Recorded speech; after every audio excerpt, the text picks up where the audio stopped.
Democratic socialism is like a dating profile. Things look great until you meet up in the real world. For example, Bernie Sanders, his big thing was always bringing single-payer health care to our country of 340 million. But when liberal, tie-dyed Vermont tried to do it for a population of 626,000, it collapsed like that poor the Oval Office last week. Bernie, AOC, Mandani are not Democrats. They'll be the first to tell you that. They're democratic socialists, and that's a very... Watching the Democratic Party flirt with socialism feels like that moment when a friend yells, "Don't text your ex," and you do it anyway. Bill Maher just unleashed another fiery rant, and this time his focus is locked on AOC, Bernie Sanders, and rising socialist figures like Zohran Mamdani. This isn't mild frustration, it's a full-on political intervention. Maher, a lifelong Democrat, now sounds like the sober friend at the end of the night, watching everyone else make reckless choices. He's staring straight at AOC and her new socialist favorite, practically begging them to stop for the good of the party's future. Predictably, they ignore him and double down. AOC recently fired back at critics, Maher included, using the familiar line, "Just get to know him. Meet him in person. He's different once you do." It's political dating culture. Swipe right on socialism and hope it works out.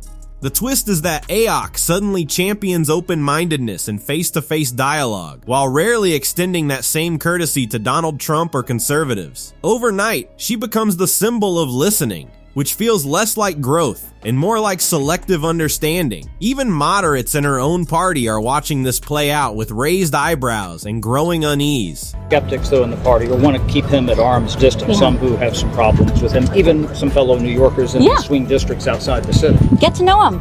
Get to know him. You know, this is not about having any kind of hard line. I think that if anybody is skeptical, I would say get to know him. And once you get into a room with him, kick the tires yourself and make your own assessment instead of just kind of making assessments from what you may see on television. If you have the ability to meet someone in person, you should meet them before you... Maher doesn't pull any punches here. He reaches for one of his go-to visuals, capitalist South Korea versus socialist North Korea. From space at night, one country glows, alive, busy, and thriving, while the other is almost completely dark, as if the lights were shut off nationwide. Then he pivots to Venezuela, which in 1990 was wealthier than Poland. Poland chose capitalism. Venezuela chose socialism, rebranded as modern and progressive, and got the same old outcome: shortages, inflation, economic collapse, and millions fleeing the country. It's the greatest hits album of failed economic ideas. Maher's message is blunt. New York is not some special exception. Socialism doesn't magically work just because a city is big and coastal. Try to reinvent the wheel, and don't act surprised when it rolls over you. Zohran Mamdani, he argues, isn't selling harmless fantasies. He's young, confident, energetic, and pushing ideas that history shows tend to sink economies. Maher isn't impressed by the excitement. He scans the Democratic Party and asks if anyone else sees what's happening. Are we drifting into the future with our eyes closed? When AOC says critics should just meet Mamdani, Maher fires back that they should meet history, because history has never missed when it comes to socialism failing hard. Then he zeroes in on Bernie Sanders. Bernie has spent decades pushing single-payer healthcare for every American, but when his own state of Vermont, with barely over 500,000 people tried it, the plan collapsed almost immediately. Costs exploded. The math didn't work. The conclusion is simple. If Vermont couldn't make it happen, why would anyone believe New York could? The kids think that stuff that happened before their appearance on the planet didn't really happen, but it did. We've run this experiment many times, and the results are always obvious. Here's capitalist South Korea at night from space. Here's socialist North Korea. Yeah. In 1990, Venezuela was wealthier than Poland. But then Poland, finally free of Soviet-style economics, went all in on capitalism. And now their economy is as big as Japan. And people there have high wages, low inflation, cars, vacations. Maher keeps driving the point home. Bernie Sanders, AOC, and Zohran Mamdani are not traditional Democrats. They are democratic socialists, and they say it openly. There's no embarrassment, no hiding, and no apology. It's an entirely different ideology, and Maher argues that pretending otherwise only misleads voters. Meanwhile, Venezuela traded capitalism for Hugo Chavez's socialism for the 21st century, which turned out to be like socialism in the last century or any century, a mess. It turned one of Latin America's richest countries into one of its poorest. Low wages, high inflation, shortages, outages, 8 million people fleeing. If you think New York can somehow reinvent this wheel, you're in for... The real issue he highlights is that many voters don't recognize the difference, and that confusion allows branding to blur while reality gets lost. His sharpest observation cuts even deeper. The very politicians attacking capitalism owe their success to it. Bernie's book sales, AOC's branding power, and their massive online audiences and cultural influence would never exist under real socialism. In a true socialist system, criticizing the structure doesn't make you famous. It makes you a target, and then you quietly disappear. This election is taking place when we have an administration in Washington which every day is moving us toward an authoritarian society. This is America, New York City. Don't let them tell you any different. Don't let them tell you that we are the exception. We are the rule. And we set the bar for America. I'm talking to you, Donald Trump. Let our words ring out so loud tonight that Andrew Cuomo can hear them in his $8,000 a month apartment. New York is not for sale. This is the contradiction that leaves Maher completely exhausted. The people shouting that capitalism has failed are often the same ones living extremely well because of it. That doesn't mean capitalism is perfect. Maher openly admits it can be clumsy, unfair, and incredibly frustrating. But when you place it next to socialism, with its flawless record of collapse, capitalism suddenly looks like the reliable option. Think TikTok energy. One partner is non-stop chaos, the other quietly pays the rent and utilities. Capitalism is the boring, dependable partner. Socialism is the ex-promising personal growth while holding a gas can. Maher points to Virginia Representative Abigail Spanberger, who warned long ago that Democrats would self-destruct if they drifted too far left. Her advice was simple: drop the socialist label, win back the center. Moderates win elections, extremists win attention, not power. And she proved it. She won by sounding practical, not revolutionary, not by cosplaying Che Guevara. The party's response was to ignore her completely, tossing her warning into the ideological trash pile. That's when Maher gives the disappointed father stare. The party is no longer guided by its practical voices. It's being yanked around by the edges. The loudest figures often reflect social media more than real voters.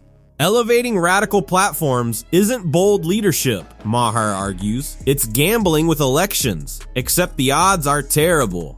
5 bullets, 1 chamber. Seems like a nice guy, and I congratulate him on an extraordinary political achievement. But before the whole left side of the country catches socialism fever, let's listen to the other big winner in last Tuesday's election, Virginia Governor-elect Abigail Spanberger, who, before the 24 election, said things like, if the party didn't shift to the center, we will get torn apart. And we need to never use the word socialist or socialism ever again. Well, she was right, but they didn't listen. Typical, am I right, lady? The silence from the moderate majority is impossible to ignore, and it isn't harmless. When a party refuses to push back against its extremes, silence turns into approval. Those fringe voices stop being a side act and start running the entire show. At the same time, the evidence couldn't be clearer. In 2024, Democrats won 13 seats in districts Donald Trump carried, and every one of those candidates ran as a moderate. Not a single Democratic socialist made the list. Analysts pored over the data and reached the same conclusion again and again: move back to the center. Even the New York Times, the high church of liberal thinking, admitted the activists were wrong and that the middle was the path to victory. So did party leadership adjust course? Of course not. They threw that guidance into the blender and hit full speed, doubling down on disorder. Moderates were sidelined while socialist talking points were amplified. The party isn't just drifting away from capitalism, It's quietly flirting with socialism, sending late-night messages just to see if it's still awake. Has a clear choice here, very clear. One wing is saying don't ever use the word socialist again, and one is saying, I am a democratic socialist. Clear, huh? So how do we decide who's right? Well, it turns out we don't really have to flip a coin. We have the evidence. In 2024, 13 Democrats won. In districts, Trump also won. All moderates. This isn't rocket science. All the left-leaning think tanks have done autopsies on 2024, and they all came up with the same message. Move to the center. Maher warns that when ideology comes before winning elections, defeat becomes inevitable. He points out that the Denk's most painful losses came when the party fully embraced woke performance, symbolic battles, and fringe fixations, instead of focusing on what actually wins voters. Even the New York Times, which did so much to promote woke politics, now says the partisans are wrong. Moving to the center is the way to win.